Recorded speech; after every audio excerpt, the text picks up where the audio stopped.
You won't find Elsewhere, Kentucky on any map. The overgrown gravel road leading to the abandoned settlement doesn't even connect to a main road. As with most places you shouldn't go, even the Google satellite images have been scrubbed with what looks like a bad use of a blur tool in an otherwise detailed area. It was located in southeastern Callaway County, just off the shore of Kentucky Lake. Elsewhere sat surrounded by forest.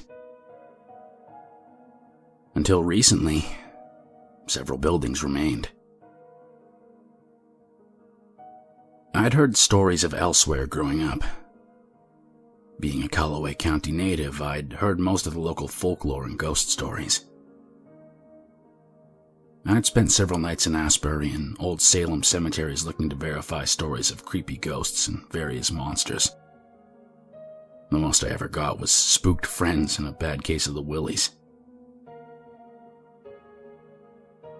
I was volunteering at the Senior Citizen Center when Earl, a man of about 80 years old, told me a story about the fall of Elsewhere.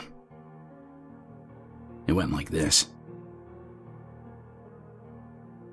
When I was a boy, me and my pa went to the Elsewhere store to get some rock candy and chicken feed. I stood outside while Pa talked to Mrs. Ellison, the shopkeep. Pa loaded the feed into the truck and handed me the candy. Right about then, there was this loud scream from the schoolhouse. I don't know right well what happened, because Pa told me to stay in the truck. But after that, we never went back to Elsewhere. When I was a few years older, I went back there with some friends. We were just dumb kids fooling around. My friend Jason went inside the schoolhouse and never saw him again. Spent the rest of the day looking for him, and later the police did a search. I found nothing. Shortly after that, the country disconnected Elsewhere Road from Highway 280. About 60 years. You're the first person to mention the place in half a century, son. I did some digging after that. The Callaway County Public Library has a pretty good archive of town history and folklore. I had read every book on the subject, but I'd never seen mention of Elsewhere. I ended up at the Waterfield Library up on the Murray State University campus looking through old microfilm, and I found a reference to Elsewhere in the Louisville Courier-Journal. A single-paragraph story covered how the unincorporated town was being abandoned for health and safety reasons. It was dated April 2nd, 1953. There was one detail that stood out. Located 2 miles north of New Concord, just off of Highway 280. I waited until Saturday morning and I made sure to charge my cell phone before parking roughly 2 miles north of New Concord, just off the side of the road. I moved about 50 yards past the tree line and hiked back and forth until I found the remnants of Elsewhere Road. I followed it northeast for about half a mile before coming to a clearing where several dilapidated buildings stood over the tall grass and broken pavement. I moved closer to the center of the town when I saw a sign to my left that read, Elsewhere General Store. The windows were boarded up and the door was nailed shut. But after pulling at the boards for a few minutes, I was able to pry open the door. The wood was weathered and brittle. It popped right off, leaving the nails in place. I was surprised to see that the goods on the shelves had been left there. Old canned goods sat on rusted old wooden shelves, and an old-timey cash register sat on a counter to my left. Several burlap sacks lay tattered across the floor. I pressed a few keys on the old mechanical cash register and then pulled a lever to reveal several tarnished coins and some paper money. I had a sandwich in a Ziploc bag I'd brought for lunch, and I decided to eat it before putting the old money in the bag and stuffing it in my backpack. I moved toward the back of the store when an unexpected noise caused me to stand at attention. I caught the distinct sound of footsteps on the wooden porch of the general store. I turned around and peered out the door to see nothing. I called out, "Hello? Anyone there?" There was no response. I crept towards the door slowly with my hands out in front of me, just in case. I slowly peeked around each corner before verifying that no one was standing outside, and then made my way back out to the street. I was sufficiently creeped the hell out at that point. I decided to pack it in and come back later with friends. It was just about then that I heard the crack of thunder. The weather app on my phone said 0 chance of rain, but lo and behold, the clouds overhead were moving in fast. I thought about hoofing it the half-mile in the rain, but the rain came fast, and not wanting to go back into the general store, I darted to the nearest building, an old house. The front door was unlocked, and the door opened on the second pull. Standing in the parlor of this old house, I looked around at the old furniture and dusty floors and decided to sit for a second on an old wooden chair that seemed sturdy enough. The storm raged outside, and I could see water coming in from the ceiling. There were several old papers sitting on the coffee table in the living room, and after a while I got up to go look at them.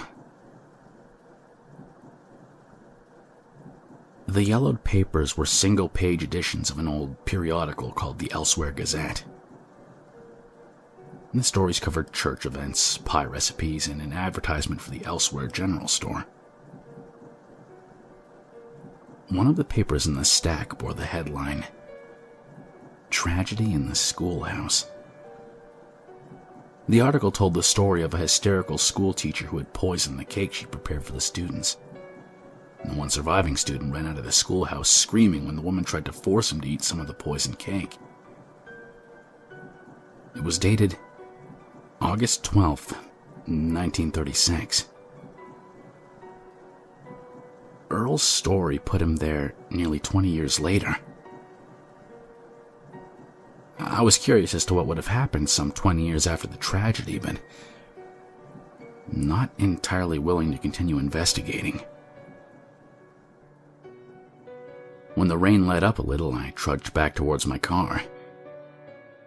Around the time I got halfway down Elsewhere Road, the sky cleared up and the rain stopped. When I got back to 280, I marked the spot with a couple of fallen branches propped up against a tree and drove back into town. That night I was sitting at Mary's kitchen nursing a cup of coffee when Jerry came in and sat at the table adjacent to mine. Jerry and I didn't talk much, but we would often find ourselves sitting there through the midnight hours drinking coffee and smoking cigarettes. He tapped me on the shoulder and said, "You look like you saw a ghost, kid." I shook my head and said, "I didn't see one, but well, I'm pretty sure I heard one." He got a confused look on his face, and I continued. "I did some hiking out by Elsewhere this morning." Jerry's face went pale, and he said, "Bullshit." I showed him a couple of the pictures on my phone, and he replied, "See that building right there? He said, pointing at my phone. Don't go in that building. Ever." I take it that's the schoolhouse? He nodded. I continued.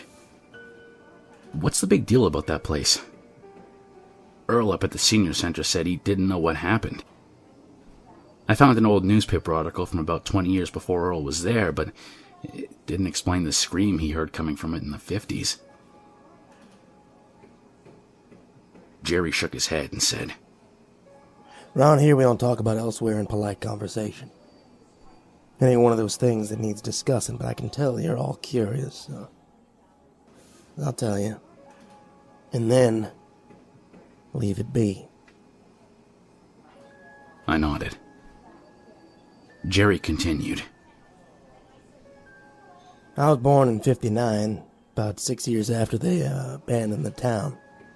It was the '70s by the time I was a dumb teenager looking for a thrill. My buddy, Tom Blankenship, found pictures elsewhere in a book up at the library, saying the town was abandoned in a hurry.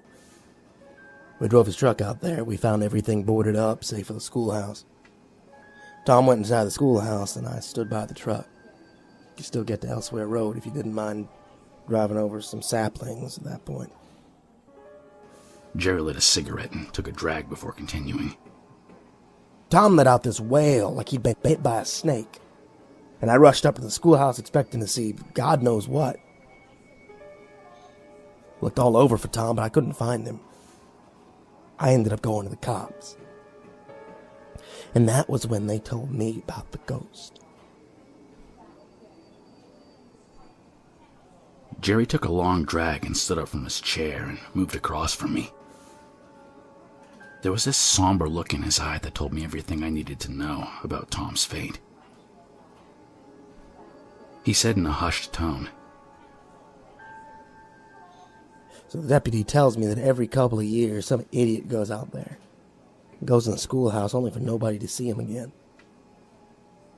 Thing is, the county sheriff's department knows about the ghost. Told me that back in the '50s this kid came to the school with a machete. He hacked up a couple kids. School teacher ran out screaming. They questioned the kid. And he said this pretty lady that stood outside the schoolhouse from time to time said they'd send him to heaven. They ended up putting him under the jail. Jerry put out his cigarette and looked at me with a stern face. I don't know what happens to the people that go into that schoolhouse. And I don't want to know. Don't go back there. The county should have demolished that place. Jerry left a $5 bill on his table and walked out. Despite his heartfelt story, I was even more curious about Elsewhere at that point. I paid for my coffee and headed out. By the following Saturday, I had been able to wrangle a friend to come with me back to Elsewhere.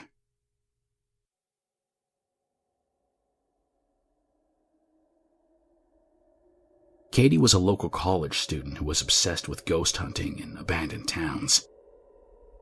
It wasn't very hard to rope her into coming along. I told her the stories as they had been passed down to me, and that was all it took for her to wake me up at 5 a.m. on Saturday morning with coffee and a camera, ready for a hike. Katie and I strolled into town a little after 7 in the morning. The sky was bright, but the sun was still barely over the trees.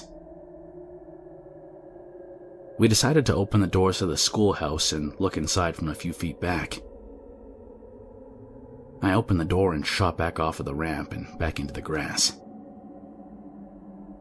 It was dark inside, and we couldn't make anything out. Katie produced a flashlight and shined it inside the doorway. I could make out a few upturned desks and a chalkboard in the back. We stood there for a bit when the sun crept over the trees and started heating up the morning dew, resulting in a thick fog. I turned to my left for a moment to look back at the general store, and Katie darted past me into the schoolhouse. I ran right beside her, and we both stood in the dilapidated building as I begged her to go back outside.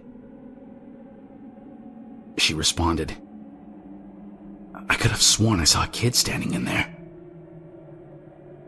I said, "Yeah, that's great. Spooky kids. First time I was here, it rained out of nowhere. Now it's fog. Let's go." Katie walked a few steps forward and let out a yelp as she fell through a hole in the floorboards to the cellar down below. I laid flat on the floor and reached my arm down for her to climb up.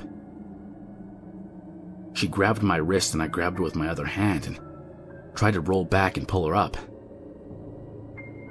She wouldn't budge. I looked back down and saw this halfway transparent woman holding onto her legs and pulling her back into the darkness. I pulled harder as Katie started screaming. The ghostly woman looked up at me and smiled in the dim light of the morning shining from the door. Katie was pulled quickly into the darkness, and in the struggle I was pulled down into the cellar. Katie's screams fell silent as I pulled a couple of glow sticks from my backpack and cracked them open. I tossed one in Katie's direction and one towards the other end of the room and brought up the flashlight app on my phone. Katie sat slumped against the wall on the far side of the room. There were bones all over the room in various states of decay. I walked over to Katie and checked her pulse at the neck. It was faint, but it was there. I turned towards the back of the room, and that's when I noticed a small sliver of light coming from two wooden cellar doors about 20 or so feet from me. I crept past the scattered bones and over to the cellar doors. I pushed at them, only to hear chains rattle on the other side.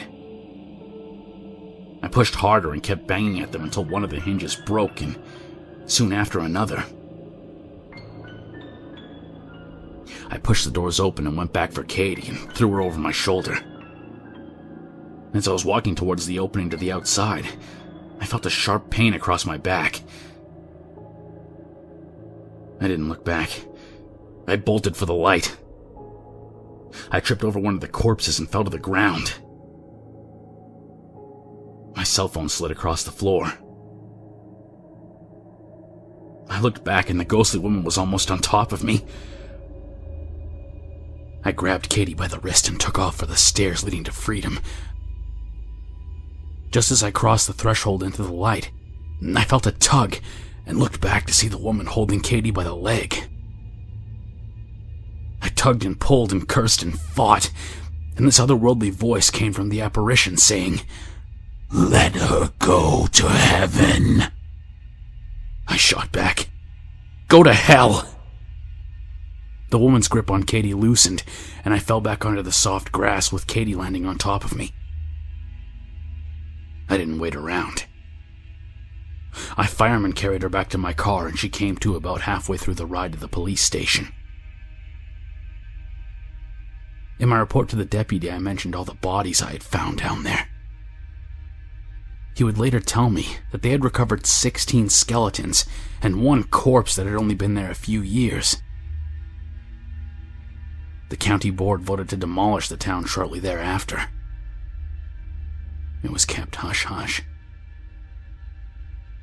Elsewhere Road was tilled with a backhoe after the remaining buildings were bulldozed and the cellar of the schoolhouse filled with concrete. I went back out there one last time, just to make sure it was gone. And I didn't make it 5 feet toward the tree line before a deputy sheriff flashed his lights and told me to get back in my car. Katie won't talk to me anymore. Last I saw her, she pretended she hadn't seen me and scurried away. Of all the things that I experienced in that town, I regret not grabbing my cell phone.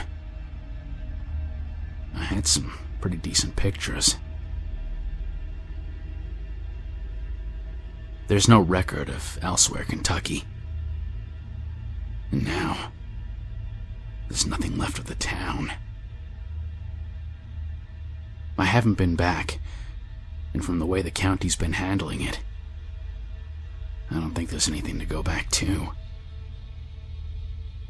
But just in case, don't go to Elsewhere, Kentucky.